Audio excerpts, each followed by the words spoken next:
Good morning, Nia. You woke up late today. Is everything all right? Yes, I did finish some homework last night. I always tell you to finish your work on time. Yes, Mom, but the teacher assigned us some last-minute homework. But you have the entire Sunday to yourself. Yes, I am aware, but I had to work on my recitals and then go to bed late, so I overslept. Don't worry, you still have plenty of time before your school bus arrives. I won't have to wait at the bus stop today because a friend will pick me up. I am not here to make small talk, love. Tell me who is going to pick you up and why when you already have a school bus to take you and drop you off at home. Sure, Mom, so, starting now, I'm going to teach daily routine English conversation to my juniors or students who struggle with studying English. What? Why? I mean, I don't understand. Has not your school recruited a native speaker to assist students who have difficulty speaking English?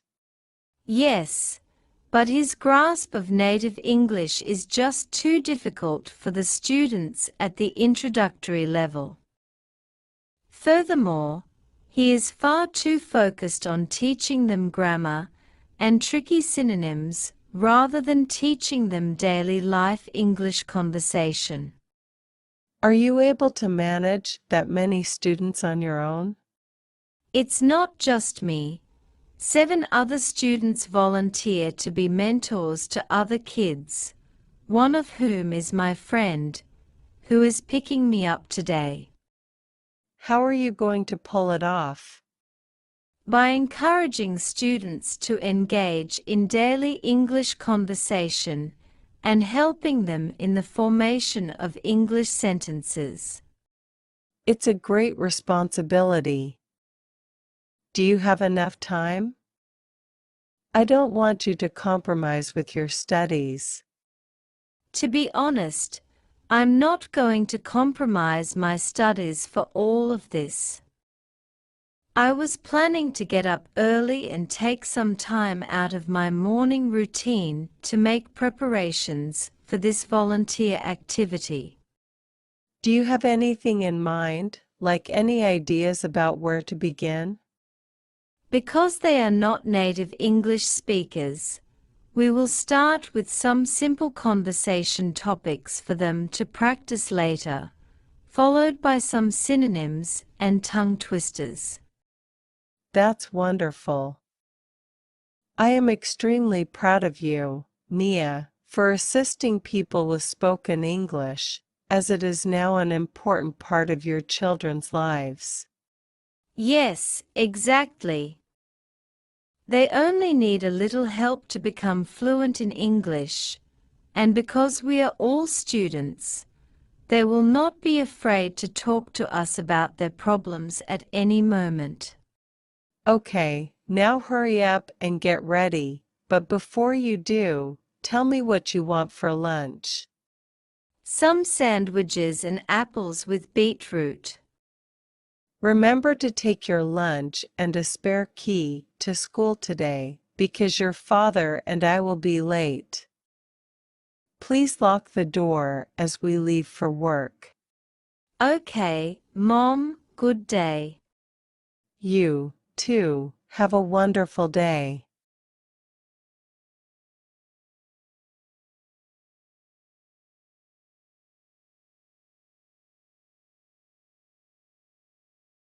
Hi, Mia. What's up? I am good. What about you, John? I am fine. Thank you. You look tensed. What happened? Nothing much. Actually, I'm planning for a job change these days. What happened? Any problem? My office is 15 kilometers far from my home. It's really a headache to commute every day, and that too by bus. You can imagine. But how is the work? Work is fine. No pressure as such. But one has to stay till 7. I reach home by 8. It's pretty late. Have you applied somewhere else? I have sent my resume to several placement consultancies, but have not got even a single response as yet. Don't worry. Things will be all right in some time and you will get a job of your choice. Anyway, what about you, John? Not so good. I am also fed up with my job. There is nothing new, the same boring work every day. What is your job profile? I am into designing work. I work on Corel, Photoshop, and Illustrator. Then, what's wrong with it? Same boring work, and additionally huge work pressure makes me extremely tired. It's obvious. The company takes at least 10 times in return of what they pay. I agree. But still, I need some challenging work that improves my skills. I can understand.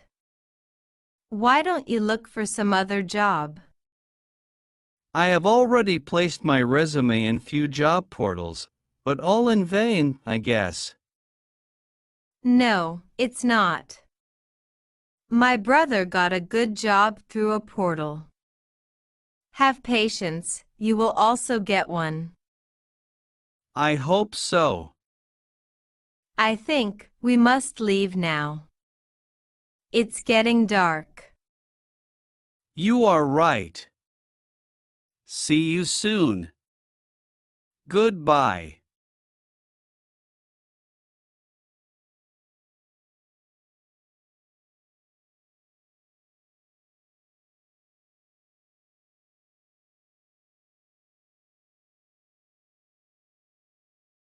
How about you?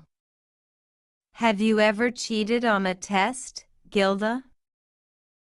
I did. I did once in junior high school, too. Probably, I was 12 or 13. I remember this test about art, plastic art, or something like that subject. And I forgot. And when I got to school and everybody was telling me, today we have a test, I was like, oh no, I did not have time to study. So I tried to keep my notebook open under my chair. Sneaky. Yes. And when I was trying to look at it, the teacher caught me and she gave me a 0. Oh, a well-deserved 0, I believe. Yes. But I did not, I did not look at it, but yeah, it was really a bad experience. And after that, I decided not to do it anymore. You learned from that experience, it sounds like. I learned from that, yes. Once. Actually, it's better to, if you approach the teacher and you say, "Oh teacher, I did not have time to study or I forgot. Is there any chance I could take this test later?"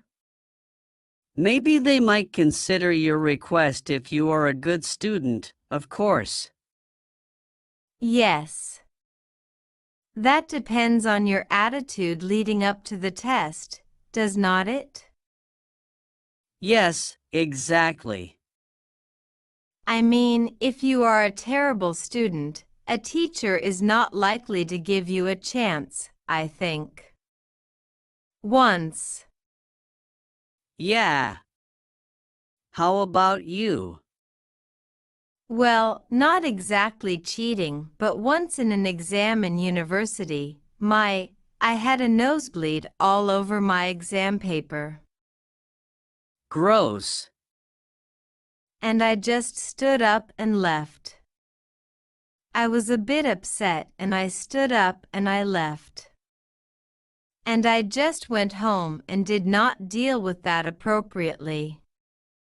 And the examiner obviously got worried because she stood up and realized my exam paper had blood on it.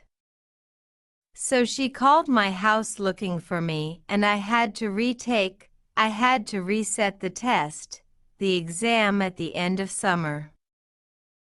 Okay. But at least you got. So it was a biological sort of a pass, I guess. Yes. Interesting. A bit disgusting really, is not it for the poor examiner to be met with it? Yeah. You should have taken it with you, the test instead of. The test? Instead of returning it with your blood on it. Yeah, I should have taken it, should not I? But maybe I would be accused of cheating if I did that. Yes. Yeah. But that happens though. I have seen students with nose bleeding. They are rare for me. I was very surprised. That's why I was upset because I do not get nosebleeds.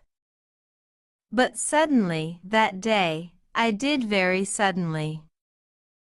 It was very surprising. A real shock. I see.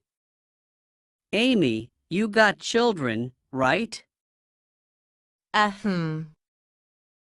How would you feel if you caught them cheating or if you heard that they were cheating on a test?